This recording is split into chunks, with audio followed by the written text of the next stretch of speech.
আজকে তার হয়েছে, কালকে আমার আরও জনের লগে হইব। আজকে যদি আমি তার লগে সাইন করি, কালকে অন্যজনে আমার লগে করব। এটা মানে বান্ধিয়াও রাখা, বুঝছেন? তো স্যারের তোরা গলতি হইলে তারা জিও করিয়া তারা মাফ দিলে এটাই, এগুলিয়া ক্রিটিটাইজ করিয়া জিও করিয়া কোনো ফায়দা নাই, বুঝছেন?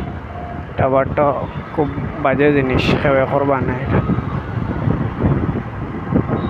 আর দেখতে ওটাই তুমি তাই ইলা যেন মানে ট্রাফিক দেখো তুমি তাই নবাস।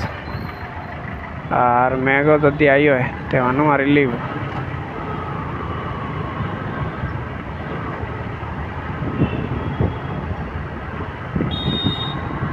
তোরা ট্রাফিক তোরা কম হয়ে গেল, জলদি জলদি গেলাম, কিন্তু হ সাইডও যাওয়ার পরে তোরা ট্রাফিক অবশ্য কম হইতে পারে, বাট ফিলহাল তো কমার কোনো লাইন নেই।